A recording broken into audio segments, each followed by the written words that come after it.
पिछला बरस तो खून रुलाकर गुजर गया, पिछला बरस तो खून रुलाकर गुजर गया, क्या गुल खिलाएगा ये नया साल। दोस्तों आदाब नाज़रीन, हमारे मसाइल में आपका खैर मकदम है और मैं हूं तहसीन मुनव्वर। गुज़िश्ता हफ्ते भी हमने नए बरस को लेकर बातचीत की थी और ये जानना चाहा था कि नए बरस में हमारे मसाइल क्या होने चाहिए और इनका हल क्या होना चाहिए। ये नया बरस सियासी तौर पर भी बहुत ही मुतहर्रिक, बहुत ही हरकत, बहुत ही सरगर्मी वाला है।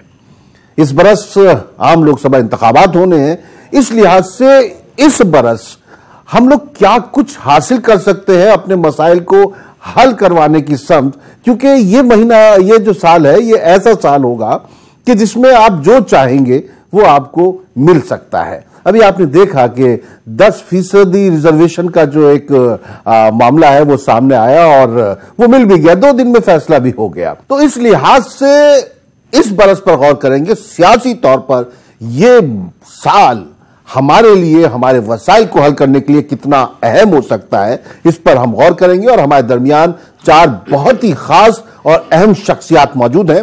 आइए मैं उनसे आपका तारुफ करा दूं। हमारे दरमियान मौजूद है ज़कात फाउंडेशन ऑफ इंडिया के सरबराह सदर जनाब डॉक्टर सैयद जफर महमूद साहब, हम आपका खैर मकदम करते हैं।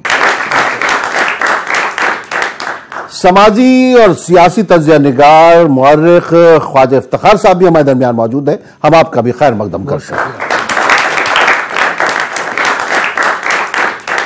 इसके अलावा न्यूज 18 के एग्जीक्यूटिव एडिटर और समाज की और सियासत की नब्ज को बहुत ही बारीकी से परखने वाले हमारे साथी अमिताभ अग्निहोत्री साहब भी हमारे दरमियान मौजूद है, हम इनका भी खैर मकदम करते हैं।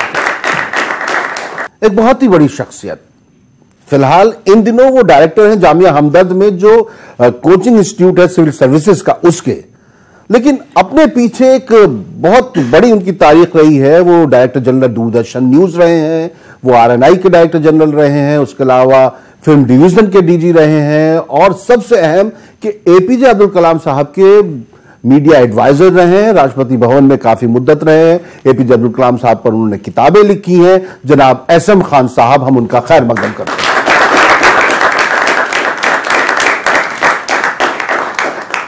SM खान साहब ने इन दिनों एक बहुत ही कामयाबी इस लिहाज से हासिल की कि इंडिया इस्लामिक कल्चरल सेंटर में वो वाइस प्रेसिडेंट के ओहदे पर मुंतखब हुए हैं और बहुत अच्छी कामयाबी के साथ जीते हैं। हम उसके लिए उनको मुबारकबाद भी पेश करते हैं।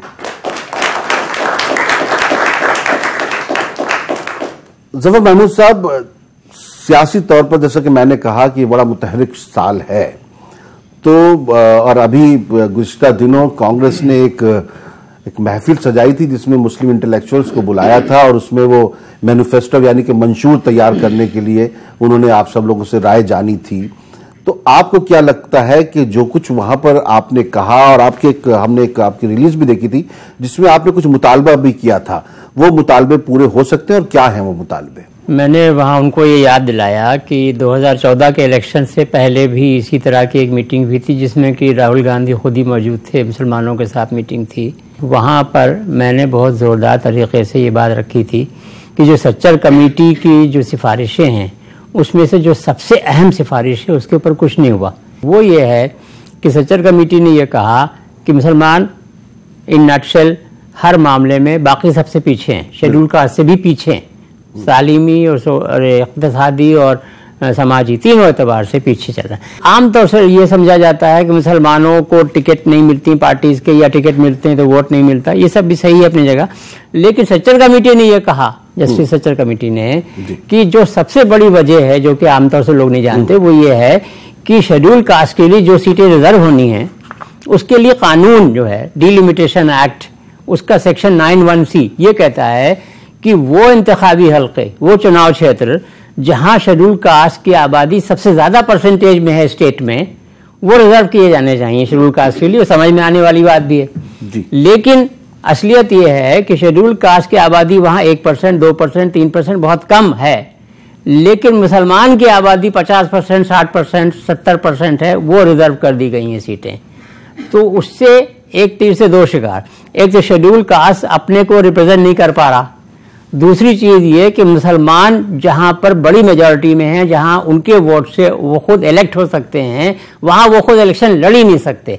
इस वजह से सच्चर कमेटी ने यह कहा था कि आप ऐसा करिए कि एक डिलिमिटेशन कमीशन बिठाइए, हदबंदी कमीशन, परिसीमन आयोग बिठाइए, और इत्तेफाक से वो उसको बैठा हुआ था, उसके 1.5 साल बाकी थे। वो कहा था उनको ये कहिए कि साहब आपको ये काम करना है कि सन 52-50 से लेके अब तक जो खराबियां चली आ रही हैं, मुसलमानों का हक मारा जा रहा है, वो उनको वापस किया जाए।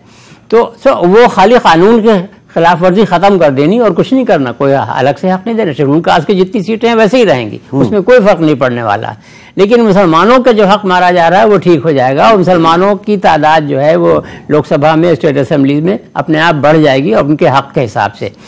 तो लेकिन ये कि मैंने आपसे अर्ज किया 7 साल तक यूपीए गवर्नमेंट रही। उसके बाद मैंने नरेंद्र मोदी साहब के सामने भी प्रेजेंटेशन किया था जून 2013 में, और उसमें जो बातें उनसे मैंने उनके सामने अर्ज की थी उसमें एक ये भी बात थी बहुत, लेकिन जाहिर है तब से आज तक कुछ हुआ नहीं।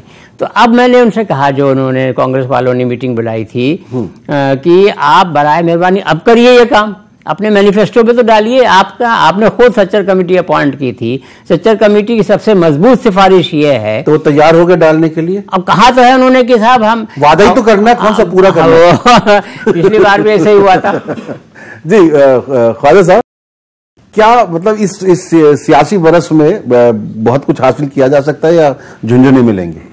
बात यह है कि जहां तक हिंदुस्तान के मुसलमानों का ताल्लुक है, तो हमको तो पहले दिन से झुंझुना ही दिया जाता रहा है, और किसी गलत फहमी में या खुश फहमी में नहीं रहना चाहिए।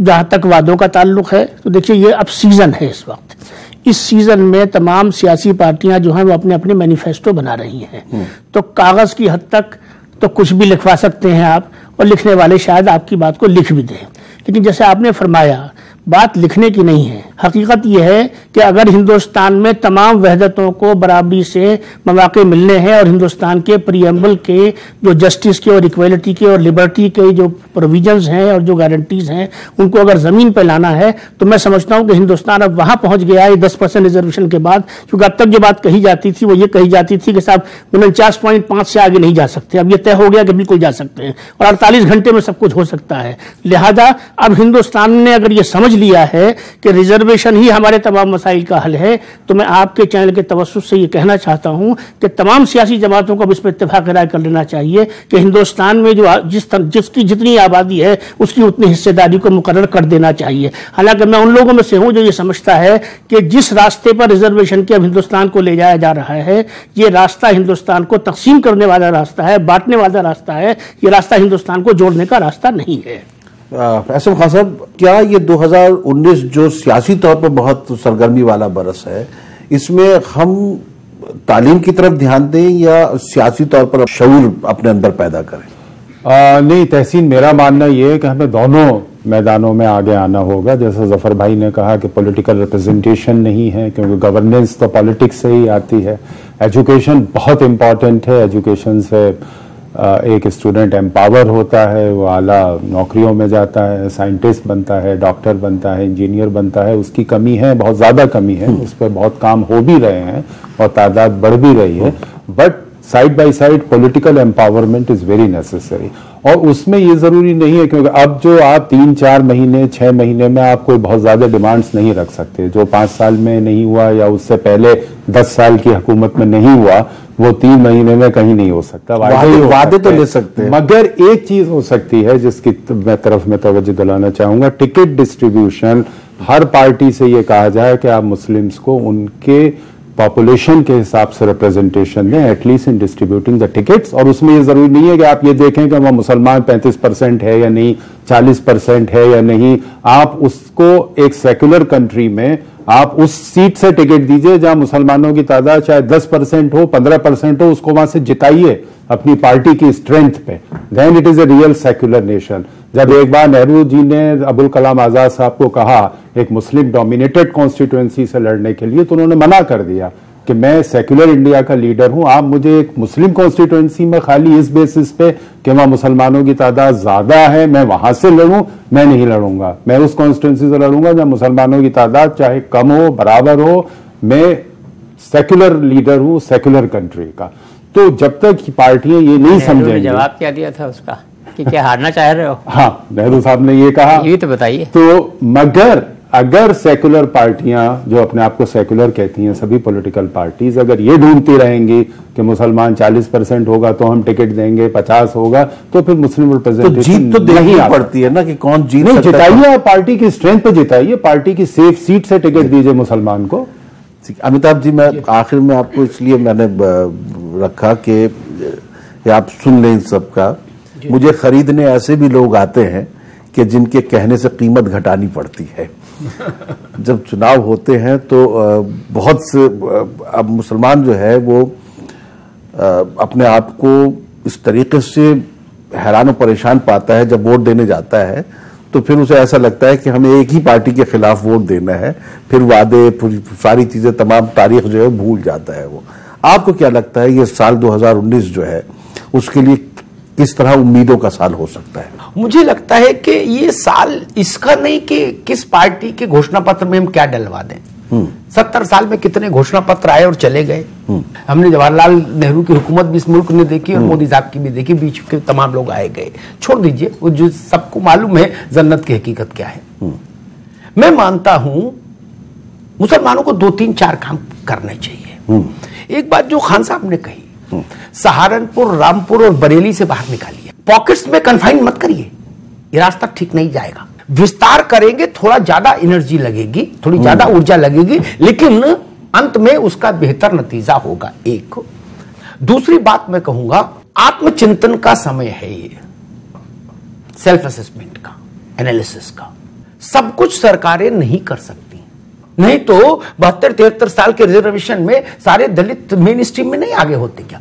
दुनिया में कोई ऐसी नजीर है जहां 75 साल रिजर्वेशन चल जाए और मेन स्ट्रीम में नहीं आए वो कौम? बताइए, नहीं है ना। इसलिए सरकारों के भरोसे मत रहिए, चुनावों के भरोसे। नेता आएंगे जाएंगे, मुल्क रहेगा। जब भाजपा कांग्रेस नहीं थी तब भी मुल्क था, और भाजपा कांग्रेस नहीं रहेगी तो भी मुल्क रहेगा, हिंदू रहेंगे, मुसलमान रहेंगे। मुझे लगता है कि शिक्षा और रोजगार, इस पर ध्यान देना चाहिए। रोजगार अपने आप पैदा करें। जी, आप शिक्षित होंगे तो रोजगार भी आएंगे। रोजगार की सलाहियत तभी आएगी जब शिक्षित होंगे। अन्यथा जो रोजगार मिलते हैं तहसीन भाई, वो रोजगार नहीं होते, वो पेट भरने का साधन भर होते हैं। अगर ठीक ठाक रोजगार करना चाहते हैं तो सलाहियत पैदा करनी होगी। एक आखिरी बात और मैं और कहूंगा जो मुझे लगता है कि करना चाहिए। पता नहीं मेरी बात से कितने लोग इत्तेफाक रखेंगे, लेकिन 30 बरस नेताओं को एक पत्रकार के नाते करीब से देखने के बाद मैं ये समझा, मैं मुलायम सिंह के साथ भी उतना ही घूमा एक पत्रकार के नाते जितना लालू और जितना नरेंद्र मोदी। हर वर्ग के, सेकुलर, नॉन सेकुलर, कम्युनल, सब देखा मैंने। मालूम है एक बंद कमरे में क्या बात होती? भाई इसको लड़ाओ, मुसलमान कहां जाएगा हमारे अलावा? बताओ कहां जाएगा? क्या है चॉइस है उसके पास? ये टेंट्रम होता है, ये तेवर होता है। दिल्ली का एक उदाहरण है ना, मैं नाम नहीं लेना चाहता, ओखला का मसला आया था, बोले इसको लड़ाओ, मुसलमान कहां जाएगा? आपने ऐसी स्थिति क्यों पैदा की कि आप कहीं नहीं जा सकते ना? किसी के नाम का सिंदूर अपनी मांग में भरना ही नहीं चाहिए अवाम को। किसी को गलत फहमी पैदा मत होने दीजिए कि नहीं कहां जाएंगे, क्या उनको देंगे, हम ही को देंगे ना? ना जी। यहां वो लेते हैं मुख्तसर सा वक्फा, वक्फे के बाद लौट कर आते हैं और उसके बाद गौर करेंगे कि क्या रास्ता अख्तियार किया जाए, क्योंकि अभी जो है साल शुरू हुआ है और इस साल के रास्ते में कई पड़ाव ऐसे आने हैं जो हमारे लिए काफी मददगार हो सकते हैं। मैं इसलिए जिंदा हूं कि मैं बोल रहा हूं। हमारे मसाइल में आपका एक बार फिर खैर मकदम है। आज हम बात कर रहे हैं 2019 के हवाले से और इस सियासी साल के हवाले से कि हम लोग क्या कुछ हासिल कर सकते हैं। अभी वक्फे से पहले अमिताभ अग्निहोत्री साहब ने बड़ी अच्छी बात कही कि सिर्फ अगर आप डिफॉल्ट मोड में रहेंगे कि ये और कहां जाएंगे। खोखले पेड़ की शाखों से लिपट कर कुछ लोग ये समझते हैं कि तूफान से बच जाएंगे। वो बात जो है जफर महमूद साहब, क्या सिर्फ ये सोच लेना कि सिर्फ हमको एक पार्टी की मुखालफत में जाना है? भाई एक 30 सेकंड में फिर जफर भाई शायद और ज्यादा विस्तार से उत्तर दे पाएंगे, उनके पास बड़ा तजुर्बा है। उत्तर प्रदेश के किसी भी चाय वाले से, खोमचे वाले से पूछ लीजिए, पान वाले से पूछ लीजिए, सियासी आदमी से नहीं, नॉर्मल सामान्य व्यक्ति पूछिए, वो कहेगा कि भाई जब देखिए मुसलमान तो इनके पास जाना ही है। क्या? तो जब जाना ही है, चेक काट ही दिया, बैंक में जमा ही करा दिया, तो वो चिंता क्यों करेंगे आपकी? बिल्कुल सही बात। आपने तो आरटीजीएस कर दिया ना।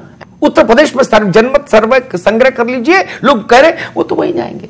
अमिताभ भाई, आप जो कह रहे हैं ना, ये बात में जरा सा नहीं होना चाहिए। नहीं, आप, हमारी सूरत हाल ये है कि जब वो किस्तों पे टीवी लेने जाते हैं ना, तो 12 चेक पे साइन करा लेता है। हमने वो चेक 100 साइन करके दे रखे हैं।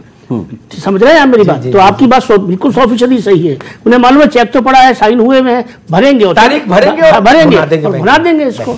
तो ये सच्चाई है। हुआ उजाला तो हम उनके नाम भूल गए जो बुझ गए चिरागों की लौ बढ़ाते हुए। वाकई हमारे वोट की अहमियत खत्म हो रही है या हो गई है?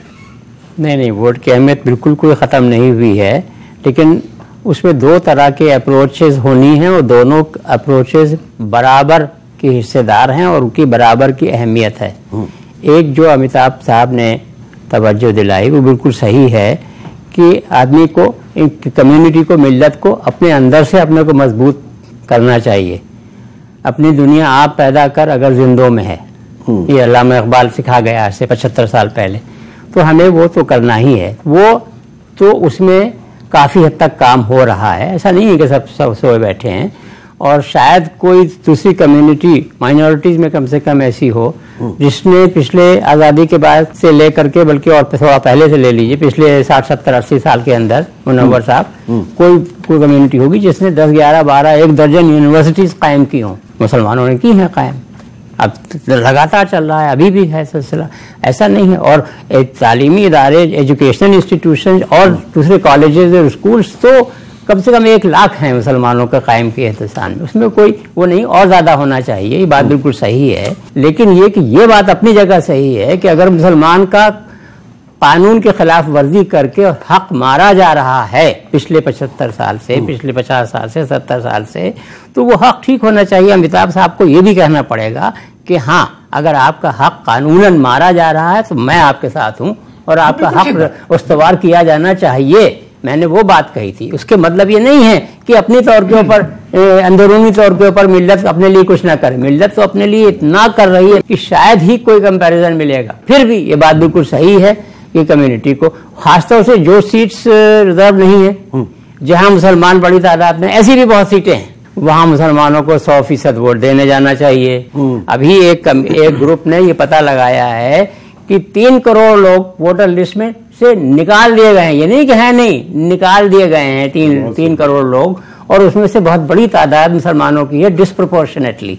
ये सब डॉक्यूमेंटेड है, ये सब काम हम आप वेबसाइट पे जाकर देखें, आपको सब मिल जाएगा।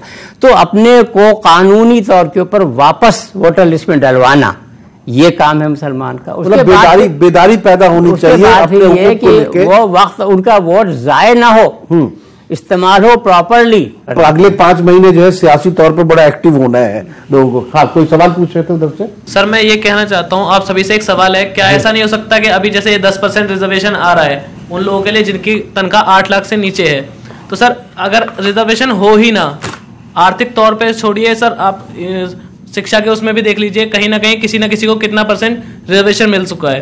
तो ऐसा नहीं हो सकता सर ये बिल्कुल हट जाए? आज की सच्चाई ये है कि हिंदुस्तान की सारे धर्म जातियों को मिला के बता रहा हूं, टोटल पॉपुलेशन का 95% हिस्सा आरक्षण के दायरे में आ गया। राष्ट्रपति महोदय की मोहर लगेगी तो 95% कंप्लीट हो जाएगा, 5% बचेगा। दोस्त, अभी हमारी बदकिस्मती कहिए, आप अपनी कहिए, मुल्क की कहिए, लेकिन हकीकत यही है। शेड्यूल कास्ट की डेफिनेशन में से मुसलमान और ईसाई निकले हुए हैं। नहीं, क्यों नहीं पढ़ेंगे आप? तो इसलिए कि आप जो दूसरी कह रहा हूं, आप जो बात कह रहे हैं वो सही नहीं है स्टैटिस्टिकली।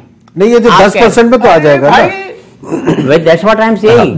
आपको कह रहे हैं जस्टिस रघुनाथ मिश्रा कमीशन की रिपोर्ट को यूपीए ने पार्लियामेंट में भी नहीं रखा और प्रेजेंट गवर्नमेंट ने भी उस पर कोई एक्शन लिया, जिसमें उन्होंने कहा था कि Muslims are included, they should be given benefit. जो शेड्यूल कास्ट की श्रेणी में आते हैं, कैटेगरी में आते हैं, उनको वो रिजर्वेशन का बेनिफिट मिलना चाहिए, और मुस्लिम रिजर्वेशन भी रिकमेंड किया था।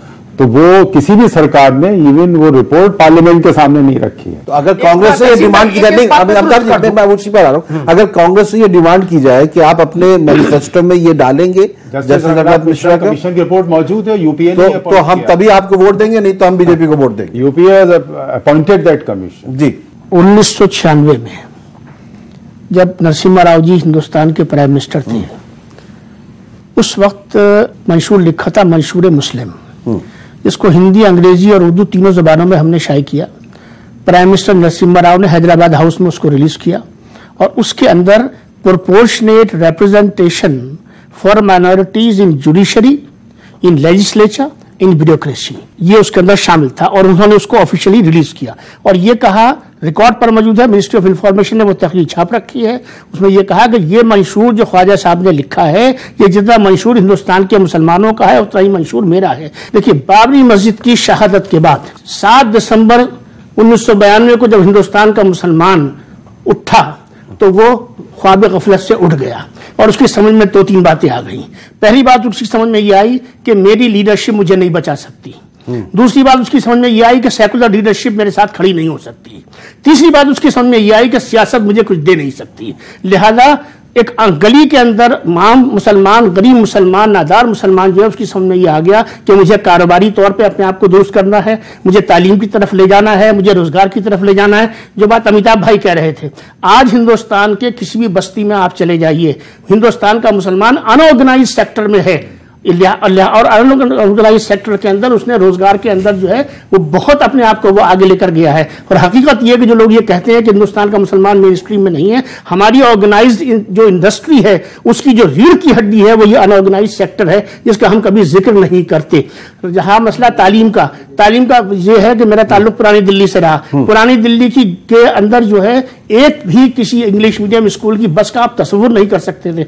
आज आप जहां जहां भी मुसलमान आबाद हैं, जिनको आप घेट्टूस कहते हैं, स्लम्स कहते हैं, आप जाकर देखिए वहां पर सैकड़ों की तादाद में गरीब लोग जो हैं वो अपने बच्चों को साफ सुथरी यूनिफॉर्म पहनाकर अंग्रेजी मीडियम स्कूलों में भेज रहे हैं या गलियों गलियों के अंदर स्कूल खुल चुके हैं। तो तालीम के हवाले से भी, रोजगार के हवाले से भी, तरक्की के हवाले से भी, आगे बढ़ने के हवाले से भी बेदारी का बिल्कुल एक नई दुनिया है। और जहां तक ताल्लुक है मायूसी का, हिंदुस्तान के मुसलमान में कोई मायूसी नहीं है। पॉलिटिकल रिप्रेजेंटेशन, जैसा खान साहब ने कहा कि पॉलिटिकल रिप्रेजेंटेशन क्योंकि बरह रास्त गवर्नेंस से जुड़ा होता है, लिहाजा उसकी यकीनी तौर पर अहमियत है, उसकी इफादियत है, उससे आप इनकार नहीं कर सकते। बिल्कुल सही। नाज़रीन, यहाँ अमिताभ जी से हमें कुछ पूछना था, लेकिन अभी हम लौट कर आते हैं वक्फे के बाद आके फिर इस गुफ्तगू को जारी रखेंगे। और कुछ भी मुझे दरकार नहीं है, लेकिन मेरी चादर मेरे पैरों के बराबर कर दे। सफर में कुछ तो भूल मुझसे भी हुई है, जो मेरे पीछे थे वो मुझसे आगे निकलते जा रहे हैं। अमिताभ जी, तमाम इल्जामात के बावजूद क्या कहीं आपको लगता है कि हम में भी कुछ कमी है? काफी जगह लगता है। एक दूसरी बात जो साहब ने कही उस पर मैं बता दूं, दलित, ओबीसी, इनकी पॉपुलेशन के बाद जो अनरिजर्व्ड है, हिंदू मुस्लिम उसमें सब शामिल, सिख ईसाई बौद्ध जैन सब, उनमें 8 लाख रुपए प्रति वर्ष की आय वाले से ऊपर के दायरे के जो लोग हैं वो 5% भी नहीं है। इसलिए हिंदुस्तान की 95% जनसंख्या आरक्षण के दायरे में आ गई 3 स्तरों पर। एक चीज ये समझनी होगी। एक दूसरी 2 बातें और कहूंगा। मुझे याद है 6 दिसंबर 1992 रात 8:45 बजे नरसिंह राव राष्ट्र को संबोधित करने आए। शाम तक तो वो चैतन्य नहीं थे, फिर वो राष्ट्र को संबोधित करने आए। खान साहब उस वक्त शायद पीआईबी में रहे होंगे, है ना। तो अगर मैं अपनी स्मरण शक्ति से बोल रहा हूं, प्रधानमंत्री जी ने कहा उस समय के नरसिंह राव ने कि जहां पर मस्जिद शहीद हुई है वही मस्जिद तामीर कराऊंगा। पार्लियामेंट का छोड़ो, पार्लियामेंट का मुझे ध्यान नहीं, मैं गूगल पर नहीं बोलूंगा। 1 मिनट, गूगल पर नहीं बोलूंगा। जितना मैंने पत्रकार के नाते खुद देखा उतनी बात कहूंगा, गूगल नहीं पढ़ता मैं, ठीक। उसके बाद ना तो नरसिंह राव ने ना कांग्रेस के किसी प्राइम मिनिस्टर ने उस बात को दोबारा दोहराया तक नहीं। और तीसरी बात और कहूंगा, ये नौजवान साथी भी समझेंगे, शिकायत होती है खासतौर पर महिलाओं की कि जब डेटिंग थी तो साहब बहुत नरम दिल थे। 2 बजे बुलाओ तो 1 बजे आके खड़े हो जाते थे, इंतजार भी करते थे। और पूछो ज्यादा देर तो नहीं, तो कहते नहीं नहीं, अरे मैं तो अभी आया था, आई एम क्वाइट फाइन। क्या? और शादी के बाद शादी हो गई तो कहते भाई आप करते क्या घर में, दिन भर पड़े रहते हो, काम क्यों नहीं करते हो? क्या? और रोज झगड़े, ठीक है ना। माशूका रहेंगे तो खोने का भय रहेगा, तो हैसियत बनी रहेगी। मैं ये नहीं कह रहा, कोई संदर्भ प्रसंग नहीं दे रहा हूं, सिर्फ एक इशारा करके जा रहा हूं। ठीक है। जब लोगों को ये लगेगा कि आप कहीं नहीं जा सकते, नौकरी भी जो लोग करते हैं और जिसमें सेठ को ये लग जाए कि इनको कहीं मिलेगी नहीं या ये कहीं जा नहीं सकते, तो उसकी तनख्वाह कम बढ़ती है। तहसील भाई, ऐसे में खान साहब, आप तो एपीजे अब्दुल कलाम साहब के साथ रहे, उनके साथ आपके काफी सफर भी बैनुकामी तौर पर, आप बहुत ममालिक में भी गए और एक तरह से उनके साथ ही हम आपको देखते थे। कलाम साहब एक ऐसी शख्सियत हैं कि जिनसे हम लोग बहुत कुछ सीख सकते हैं, बहुत कुछ वो इंस्पायर करते हैं अक्रॉस द रिलीजन। लेकिन क्या मुसलमानों को लेकर भी उनकी कोई फिक्र थी, उनकी सोच थी, वो तकलीफ होती थी उनको हम लोगों की कमजोरियों को देख के? नहीं, बिल्कुल होती थी और अक्सर इसका वो जिक्र भी करते थे, बातचीत के दौरान भी करते थे, मगर उनका मानना ये था कि आपको वो ज्यादा तवज्जो देते थे कि आपके अपने एफर्ट्स क्या हैं। और एक बार मुझे याद आ रहा है कि एक बार बहुत प्रोमिनेंट लोगों का मैं नाम नहीं लूंगा, एक डेलीगेशन उनसे मिलने आया उर्दू के सिलसिले में, और ज्यादातर उसमें मुस्लिम पॉलिटिकल लीडर्स थे और सोशल लीडर्स थे। तो कलाम साहब से उर्दू की बहुत सी डिमांड्स थी, तो कलाम साहब ने उनसे पूछा कि बहुत अच्छी डिमांड्स हैं, ये है, मगर उर्दू के लिए हम लोग क्या कर रहे हैं, और आप लोग, क्योंकि उनका अक्सर ये होता था कि वो टीचर की तरह से बिहेव करते थे, तो उन्होंने कहा कि आप लोग हाथ उठाएं कि आपके कितने बच्चे उर्दू मीडियम स्कूल्स में पढ़ रहे हैं। या फिर दूसरा सवाल उन्होंने पूछा, जब लोगों ने हाथ नहीं उठाए किसी ने भी, कि उर्दू मीडियम स्कूल में पढ़ने वाले किसी नेता ने या सोशल लीडर ने ये हाथ नहीं उठाया कि उसका बच्चा उर्दू मीडियम स्कूल में पढ़ रहा है। फिर उन्होंने पूछा कि आपके कितने बच्चे उर्दू सब्जेक्ट लिए हुए हैं, उर्दू मीडियम स्कूल छोड़ दीजिए, they have taken Urdu as a subject. तो शायद वो 20 या 21 लोग थे, उसमें से शायद 1 या 2 लोगों ने ये उठाया हाथ। तो उन्होंने ये कहा कि भाई उर्दू का आप डिमांड करने आए हैं गवर्नमेंट से, मगर उर्दू के लिए आपका, मैंने एक छोटा सा सवाल पूछा और उसका आपका रेस्पॉन्स ये है कि आपके बच्चे ना उर्दू मीडियम स्कूल में हैं, और छोड़ दीजिए उर्दू मीडियम स्कूल, आप उर्दू सब्जेक्ट भी बच्चों को नहीं पढ़ा रहे हैं। तो जब तक आप इस चीज में अवेयरनेस आप में नहीं बढ़ेगी और इस पर अमल नहीं करेंगे, तो गवर्नमेंट से शिकायत जरूर करिए, मगर गवर्नमेंट का रोल फिर भी सेकेंडरी हो जाता है। Primary role comes from the person himself और herself and from the community. तो जैसा जफर भाई ने कहा कि बेदारी अब बहुत हुई है, ये बात भी, इस बात को भी 10 साल हो गए जो मैं बात बता रहा हूं, 12 साल हो गए। तो बेदारी हुई है, एजुकेशन में आ रहे हैं, ब्यूरोक्रेसी में आ रहे हैं, सिविल सर्विसेज में तादाद बढ़ी है, पिछले कई सालों में तादाद बढ़ी है। पॉलिटिकल रिप्रेजेंटेशन नहीं बढ़ा है, क्योंकि वो again it depends on the political parties, कि जब टिकट ही नहीं मिलेगा तो लड़ेंगे कहां से, और हारने जीतने की बात तो बाद में आएगी। जब टिकट ही कोई नहीं देता, पूरी लिस्ट उठा के देखिए, अभी असेंबली इलेक्शंस में 1 2 से ज्यादा बढ़ता नहीं टिकट। तो वो सब जरूरी है, वो एक अपॉर्चुनिटी मिलनी चाहिए, मगर जो अपने एफर्ट्स हैं वो बहुत बड़ी तादाद में जरूरत है, उसको और आगे बढ़ाए जाए। तो मतलब सब कुछ खुद ही पार्ट ऑफ मेनी, अपने आप सब कुछ नहीं, गवर्नमेंट को तो करना पड़ेगा, मगर काफी तादाद में एफर्ट्स अपने आप करने हों। जी सर, अगर हम देखें आज़ादी के बाद से अब तक, तो मुसलमानों ने हमेशा कांग्रेस और उसकी सहयोगी को ही वोट दिया है। तो अगर मतलब फिर अभी भी बहुत से ऐसे मुसलमान हैं जो कांग्रेस की ओर ही देखते हैं, तो ये सवाल तो होना चाहिए ना कि मैंने शुरुआत से आपको वोट दिया तो आपने मेरे लिए किया क्या। और वही दूसरी ओर 3 तलाक की ओर देखते हैं, या फिर मदरसे का मॉडर्नाइजेशन, तो ये सब भाजपा की सरकार कर रही है। तो क्यों ना हम एक तरफ भाजपा की, मतलब एक तरफ भाजपा को अपना विकल्प क्यों नहीं मानते हैं? इसका जवाब मैं दूंगा तसीम साहब। जो इनकरेक्ट है, मुझे मौका दीजिए, फैक्चुअल इनकरेक्शन है वो तो सही हो जाए। हाँ। जो आप कह रहे हैं, ये जिससे हमने सवाल पूछा मदरसा मॉडर्नाइजेशन, इन्होंने कहा ये भाजपा की देन है। 1996 से 1996 से मदरसा मॉडर्नाइजेशन की स्कीम चल रही है। हाँ, ये है कि बीजेपी गवर्नमेंट बीच में 2 बार आई, उन्होंने उसको बंद नहीं किया। एनडीए के जमाने में शुरू हुआ था, नरसिम्हा राव जी के जमाने में मॉडर्नाइजेशन की स्कीम शुरू हुई है। माधवराव सिंधिया जी उस जमाने में minister for human resource development थे, जब से सिलसिला शुरू हुआ है, और किसी भी गवर्नमेंट ने इसको अबंडन नहीं किया है। तो ये इन कंटिन्यूएंस है, ये भाजपा ने शुरू किया, ये गलत बात है।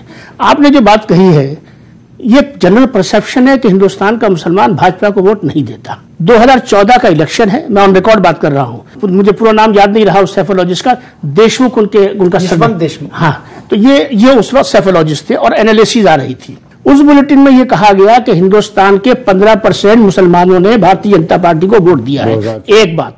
दूसरी बात यह, अश्वनी कुमार जी मेरे साथ ईटीवी उर्दू चैनल पर, उस जमाने में ये प्रोग्राम चलता था हमारे मसाइल के नाम से गालिबन, तो उसमें उन्होंने ये कहा कि 30 सीटें ऐसी हैं जो मुसलमानों की खालिस हिमायत की वजह से भारतीय जनता पार्टी जीती है। तो हिंदुस्तान के मुसलमान ने 77 में भी वोट दिया था और जामा मस्जिद की सीढ़ियों पर बुलाकर और कंधों में, तुम बच्चे हो, तुम्हें वह चीजें याद नहीं होंगी, गले में हाथ डाल के वोट दिए थे, अपने कंधों पर बिठाकर वोट दिया था। लिहाजा ये कहना कि मुसलमान भाजपा को वोट नहीं देते, हम देते हैं, हमने तजर्बा किया है, बार बार तजर्बा किया है, लेकिन तजर्बे के नतीजे में हमें लिंचिंग मिली है, तजर्बे के नतीजे में हमें हमारा हक नहीं मिला। हमको यह बताया जाता रहा सबका साथ सबका विकास, 48 घंटे में 10% रिजर्वेशन हो जाता है, लेकिन रंगानाथ कमीशन की रिपोर्ट, सच्चर कमेटी की रिपोर्ट, जो हाई पावर कमेटी की रिपोर्ट है, हाई पावर कमेटी की रिपोर्ट वो होती है जिसको प्राइम मिनिस्टर अपॉइंट करता है। बेसिकली प्राइम मिनिस्टर हेड करता है, जस्टिस सच्चर कमेटी उसके एग्जीक्यूटिव हेड होते हैं। और उन तमाम रिकमेंडेशंस के बावजूद, इस कॉन्स्टिट्यूशन के बावजूद, इस इक्वालिटी के बावजूद, इन तमाम यकीन दहानियों के बावजूद, क्या मैं इस मुल्क का शहरी नहीं हूं? क्या मेरी वो हैसियत नहीं है जो शर्मा जी की हैसियत है, या वर्मा जी की, या यादव जी की हैसियत है? मुझे झुंझुने दिए जाते हैं। मैंने इसलिए शुरू में ये बात कही थी, हिंदुस्तान के मुसलमान के अंदर, यूथ के अंदर पूरी जिम्मेदारी से आप सब लोगों को गवाह बनाकर ये बात कहना चाहता हूं कि उसके अंदर जो चीज पैदा हो रही है वो ये पैदा नहीं हो रही कि मुझे पार्लियामेंट का टिकट मिला या नहीं मिला, असेंबली का टिकट मिला या नहीं मिला। उसके अंदर एक सेंस ऑफ एलिनिएशन और सेंस ऑफ आइसोलेशन, जिसको हम उर्दू में एहसास महरूमी कहते हैं, ये पैदा हो रहा है। और ये क्यों पैदा किया जा रहा है, ये किस डिजाइन के तहत पैदा किया जा रहा है, ये उस नौजवान को कहां लेकर जाएगा? वो आपसे भीख नहीं मांगता, अब वो नहीं कहता मुझे कुछ चाहिए, वो कह रहा मैं अपनी सलाहियतों से, अपनी मेहनत से, अपनी ताकत से हासिल कर लूंगा, लेकिन मेरे साथ ज्यादती तो मत करो, मेरे साथ बराबरी का सलूक करो, मेरे साथ बराबरी का सलूक करो, मेरे साथ तुमने बराबरी का सलूक क्यों छोड़ दिया? लिहाजा 2019 के इलेक्शन में मेरा मुतालबा अपनी कौम की तरफ से यह है कि बराबरी का सलूक करो, खाली मुसलमान के साथ नहीं करो, पूरे तमाम कौमों के साथ करो। ये जो एहसास महरूमी, ये गलत है। जी अमिताभ, पश्चिम बंगाल में श्यामा प्रसाद वहां से थे जरूर जी, लेकिन न जनसंघ वहां कभी कुछ रहा और भाजपा भी नहीं रहा। बाकी आगे क्या करेगी वो भविष्य के घर में, अभी तक वहां कोई हैसियत नहीं भाजपा की पश्चिम बंगाल में। सच्चर कमेटी बताती है कि सबसे ज्यादा दुर्दशाग्रस्त अगर माइनॉरिटीज के लोग हैं तो वो जिन सूबों में, उनमें बंगाल भी है। वहां तो जनसंघ कभी गए ही नहीं, भाजपा गई नहीं। ठीक बात। क्या वहां तो जो रहे वो तथाकथित सेकुलर रहे। हाँ, सही। और आपके वोट से जो गंगा और जमुना दोनों को साथ लेके चलते थे। हाँ। मंच पर, घर में न चले, मंच पर तो चलते ही थे। सही सही। क्या बिल्कुल सही बात। तू इधर उधर की न बात कर, तू ये बता कि कारवां क्यों लूटा, रहजनों से हमको गिला नहीं, तेरी रहबरी का सवाल है। सच्चर कमेटी की बात हुई, रंगनाथ की बात हुई, कुंडू कमेटी की बात हुई। 10 साल तक मुसलसल मनमोहन सिंह जी प्रधानमंत्री रहे ना। अगर ये 48 घंटे में रिजर्वेशन दे सकते हैं तो यही काम मनमोहन सिंह क्यों नहीं कर पाए? प्राइम मिनिस्टर तो प्राइम मिनिस्टर होता है। हम आप कम समझते हैं, खान साहब तो ज्यादा समझते हैं ना। खान साहब एक जरा बता, हमारी जानकारी बढ़ाइए। प्राइम मिनिस्टर की नाम अलग हो, उससे सील मोहर कम तो नहीं होती, नहीं कम ज्यादा मोहर एक ही रहती, बिल्कुल ताकत एक ही रहती है, वजन भले शरीर का कम हो, ताकत तो जवाहरलाल जी से लेके मोदी तक एक ही। जब ये 48 घंटे में दे सकते हैं प्रधानमंत्री के तो 10 साल तक प्रधान मनमोहन सिंह जी क्या कर रहे थे? बिल्कुल उसका तो हिसाब दो। वो हमेशा कहते हैं कि रिएक्शन क्या हुआ। उसी का हिसाब था कि सबका साथ सबका विकास के साथ लोग चले गए। नाज़रीन, यह वक्त है एक मुख्तसर वक्फे का और लौट कर आएंगे तो इस गुफ्तगू को हम किसी नतीजे पर लेकर जाएंगे। तेरे वादे पर कहां तक मेरा दिल फरेब खाए, कोई ऐसा कर बहाना मेरी आस टूट जाए। हमारे मसाल में आपका एक बार फिर खैर मकदम है। इतना भी करम उनका कोई कम तो नहीं है, गम दे के वो पूछे हैं कोई गम तो नहीं है। अब बिल्कुल आखिर में ही है जफर साहब, लगता है कि मतलब हमको बिल्कुल ही इग्नोर कर दिया जाएगा, बिल्कुल किनारे हम हैं, या हमारी अहमियत रहेगी 2019 में? अगर आपको याद हो तो सच्चर कमेटी की जब रिपोर्ट आई है उसके बाद उस रिपोर्ट ने ये बिल्कुल क्लियरली कह दिया कि हर मैदान में मुसलमान पीछे हैं बाकी सब लोगों से। तो उसकी वजह से मनमोहन सिंह साहब ने अपनी किसी तकरीर में यह कहा था, क्योंकि मुसलमान सबसे पीछे हैं और आर्टिकल 14, 50, 16 भी ये कह रहा है कि जो ग्रुप पीछे हो उसको आगे बढ़ाओ। पहला तो लिहाजा पहला हक जो है मुल्क के रिसोर्सेज के ऊपर मुसलमानों का इस वक्त होना चाहिए। तो पूरा जो राइटिस्ट एलिमेंट था बीजेपी, लेड बाय बीजेपी, सारों ने उनको ऐसा पीछे पकड़ा, पूरा मुद्दा बन गया। शाम को बहसें हो रही, कैसे हिम्मत पड़ी है कहने की, क्यों कह दिया, और ये वो पॉलिटिकल वो बना दिया उसका पूरा। क्योंकि कांग्रेस ने अपने मैनिफेस्टो में लिख रखा था कि वो 10% इकोनॉमिकली वीकर सेक्शन को रिजर्वेशन देंगे, तो वो वही काम बीजेपी ने उनसे लेकर के किया, तो जाहिर है फिर वो हो गया। तो वो दूसरी बात ये, नरेंद्र मोदी साहब के सामने तकरीर में उनसे ये कहा था कि साहब आप मुसलमानों के ये जो हक मारे जा रहे हैं इतने दिनों से, जाहिर है उन्होंने नहीं मारे, कांग्रेस गवर्नमेंट ने मारे। तो मैंने कहा था जो हक मारे जा रहे हैं वो आप ऐलान कर दीजिए कि आप उसको सपोर्ट कर रहे हैं। तो मैंने उनसे कहा कि मैं जाऊंगा पूर्व में कहने के लिए कि बीजेपी को वोट दो। We are not sold to anybody, to Congress और टू एनीबडी, ऐसा नहीं। लेकिन जाहिर है वो कहीं कुछ नहीं हुआ। बल्कि मैंने उनसे ये भी कहा था कि साहब आपके बीजेपी के मैनिफेस्टो में फिलॉसफी ऑफ बीजेपी बटन दबाओ तो 3 आर्टिकल पढ़ने को मिलते हैं, और उसमें से कोट किया था मैंने पावर पॉइंट प्रेजेंटेशन में कि उसमें मुसलमानों के खिलाफ जहर भरा हुआ है। तो आप कुछ न करिए, कम से कम उन तीनों को निकलवा दीजिए आर्टिकल्स को, ताकि हाँ, तो उसके 3-4 महीने के बाद उन्होंने निकलवा दिए। ये बात सही है अपनी जगह के ऊपर। तो हर चीज को पर्सपेक्टिव में रखना जरूरी है। और जहां तक ये सच्चर कमेटी का फुल इम्प्लीमेंटेशन नहीं हुआ, ये तय है बात, लेकिन 10-12-15% हुआ। वही आप वाला पॉइंट जो आप फिर लेकर गए हैं, अगर वो पूरा हो जाता, एग्जैक्टली थोड़ा हुआ है। मसलन 10 साल कम तो नहीं होते।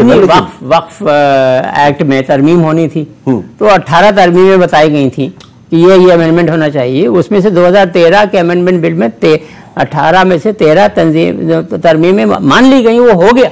ये बात तो तय है, मुसलमानों को अंदरूनी तौर पर अपने को मजबूत करना चाहिए, जो कि वो कर रहे हैं। लेकिन ये इस वक्त कॉन्टेक्स्ट बिल्कुल डिफरेंट है। अमिताभ जी, हमको अपना मिजाज बदलना होगा, हमको चीजों का मूल्यांकन करने का तरीका बदलना होगा। आई एम सॉरी टू से, अगर हम मनमोहन सिंह को इस बात का बेनिफिट देंगे कि गरीब बेचारा बोला तो बीजेपी वालों ने दौड़ा लिया इसलिए फिर चुप हो गया, फिर बोला नहीं। आप हुकूमत हिंदुस्तान चला रहे थे, कोई खोमचा चला लगा रहे थे हुए क्या? और हिंदुस्तान का वजीर आजम इतना कमजोर कैसे हो सकता है कि बीजेपी वालों ने क्या कहा इससे डर गया? शाम को टीवी पे बहस हुई, इससे डर गया। पूरी टीवी पे बहस चली, अमिताभ अग्निहोत्री बोले, तहसीन मुनव्वर बोले, इसलिए प्रधानमंत्री और कलाम साहब ने मीटिंग की, बोले अब दरवाजा बंद कर लो। तो छोड़िए कुर्सी पर, हवन करिए जाके कहीं। ये कोई तरीका नहीं होता। 6 साल नरसिंह राव जी 5 साल रहे, अल्पमत से बहुमत की सरकार हो गई, जो चाहा वो किया। आप एक सेकेंड, आप खुल के बताना पड़ेगा कि आप हमारे साथ खड़े हैं। नंबर जी 1 मिनट, आपने न्यूक्लियर डील के लिए सरकार दांव पर लगा दी। उस वक्त तो सबसे मजबूत मनमोहन सिंह खड़े हुए कि नहीं खड़े हुए? कांग्रेस प्रेसिडेंट उनके पक्ष में नहीं थी, फिर भी उन्होंने दांव पर लगा दिया। खान साहब बिल्कुल गलत हो तो टोकिएगा। लड़े ना, बोले सरकार दांव लग जाए लेकिन मैं ये करूंगा, ठीक है ना? जब आप उतने असर्टिव प्रधानमंत्री थे तो सच्चर के लिए ये ज्ञान देंगे क्या कांग्रेस वाले कि वो देखिए वो बीजेपी वालों ने संबित पात्रा ने बोल दिया इसलिए फिर हम डर गए? ये कोई तर्क है क्या? तर्क तो मजबूत होना चाहिए जो आवाम के गले उतरे। तो बीजेपी वाला ठीक बोला नहीं, वो गलत बोला, लेकिन आपका ये भी तो बोलो ना, ये भी तो बोलो ना भाई, ये आप नहीं बोल रहे। आप ये कहो मैं आप तो मैसेज ये दे रहे हो। नहीं, आपको देखिए जफर साहब, आपको वोट जो है जिसने दिया गया आप वो नहीं कर रहे। ये छूट नहीं दे सकता। आपको वोट जिसने दिया गया वो आप नहीं मान रहे। ये राहत नहीं दे सकता। ये बात बिल्कुल गलत है। मैं सिरे से ठुकराता हूं, हिंदुस्तान के मुसलमान के साथ ये नाइंसाफी है अगर हम मनमोहन सिंह को इसके लिए वेल आउट करें। कांग्रेस का हमने देखा गुजरात में जो है वो जनेऊधारी बन जाते हैं, फिर कहीं पे कुछ और नजर आते हैं।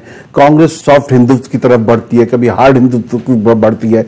कांग्रेस की जो एक अपनी तारीख रही है वो एक मिली जुली तहजीब और सबके साथ खड़े होने वाली रही थी, जो मोदी जी ने जो नारा ले लिया था सबका साथ सबका विकास, और शायद उस वजह से लोग उनकी तरफ गए भी थे। आपको क्या लगता है कि सियासत जो है उसको मजबूर किया जा सकता है, खास तौर से उस सियासत को जो हमारे वोट की अपने आप को हकदार समझती है, कि वो अपना चेहरा बदले, अपनी स्टाइल बदले, अपनी सब कुछ बदले तो और हमारे साथ खड़ी हो? नहीं, बिल्कुल मजबूर किया जा सकता है। और यहां मैं एक और बात कहना चाहूंगा कि बहुत से सियासी रहनुमा जो खुद मुस्लिम्स हैं और डिफरेंट पॉलिटिकल पार्टीज में अच्छी पोजीशंस पे हैं, मगर जब कोई मुस्लिम इशू आता है तो वो स्टैंड लेते हैं जो पार्टी की स्टैंड है, और मुसलमानों की बात अपने पार्टी के फोरम में नहीं रखते हैं। और वहां वो ये कह देते हैं कि साहब, बहुत से लोग, अब जिन साहब का आपने जिक्र किया अभी, उनके कई बयानात ऐसे थे कि मैं मुसलमानों के वोटों से नहीं जीता, मैं मुस्लिम लीडर नहीं हूं, मैं सेक्युलर हिंदुस्तान का सेक्युलर लीडर हूं।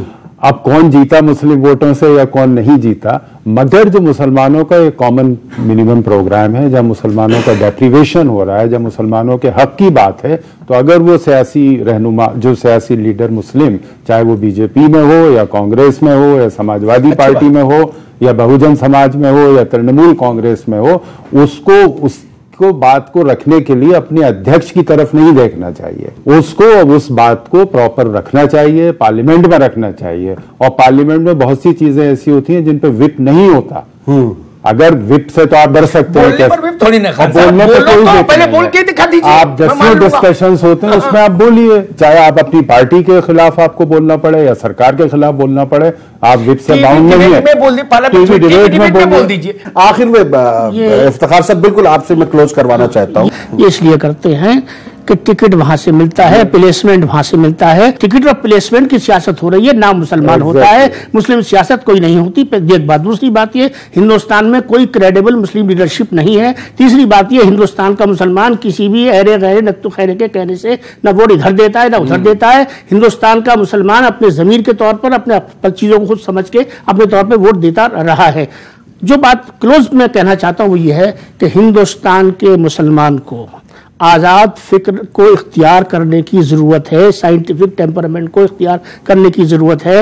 ये इधर इस जेब में चले गए, उधर उस जेब में चले गए। मैं कई दफ़ा आपके प्रोग्राम में ये बात कह चुका हूं कि भाई आप किसी के बंधुआ मजदूर मत बनिए, और ये जब ही हो पाएगा जब कौम के अंदर खुद एतमादी पैदा होगी। अब जो नौजवान खड़ा हो रहा है वो नौजवान इन बंधनों से और इन बेदारियों से आज़ाद है। अगले 10 साल में आप देखेंगे हिंदुस्तान का मुसलमान एक नई ताकत और तवानाई के साथ में निकल के आएगा, और उसके अंदर से वो लीडरशिप निकल कर आएगी। जो बातें हम आप कर रहे हैं, मायूसी की कोई जरूरत नहीं है। जमीन उस्तवार हो रही है, चीजों में वक्त लग रहा है, लेकिन हुकूमत से, सियासी जमातों से, सियासी निजाम से, गवर्नेंस से सिर्फ ये गुजारिश करनी है कि भाई सबके साथ बराबरी का सलूक करो और सबको बराबरी से देखो। ऐसा हो नहीं रहा है। 2019 जब लोकसभा चुनाव की तैयारियां शुरू होंगी और यकीनी तौर पर उम्मीदवार भी जांचें पढ़ के जा रहे होंगे और लोगों से मशवरे भी किए जा रहे होंगे, तो वहां पर आपको अपनी बात रखनी है।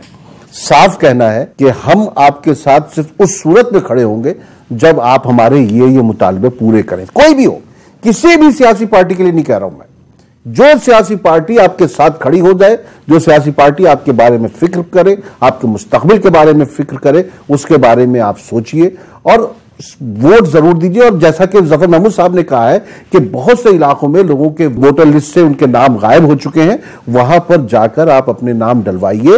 और जो भी नए बच्चे जो हैं, अगर वो 18 बरस के हो गए हैं, तो वो अपना नाम वोटर लिस्ट में शामिल करवाएं और जमहूरियत का हिस्सा बने। मिसिंग वोटर्स ऐप है, उसको डाउनलोड किया जा सकता है। उसके जरिए आप अगर वोटर अभी एग्जिस्टिंग नहीं है या नाम निकल गया है तो दोबारा अपने डलवा सकते हैं। Missing voter app already online है। चलिए, तो ये नई जनरेशन और बाकी लोग जो हैं ये मदद कर सकते हैं उन लोगों की जिनके नाम गायब हो चुके हैं। वो अपने आसपास, अपने मोहल्ले, उसमें आप ये काम कीजिए, क्योंकि ये जमहूरियत की बका के लिए भी जरूरी है कि आपका नाम वोटर लिस्ट में हो और आप वोट दें। तो बस आज के लिए इतना ही। हिंदुस्तान का सच्चा वफादार मैं ही हूं, कब्रों से पूछ, असल जमींदार मैं ही हूं। अगले हफ्ते फिर लौट कर आते हैं।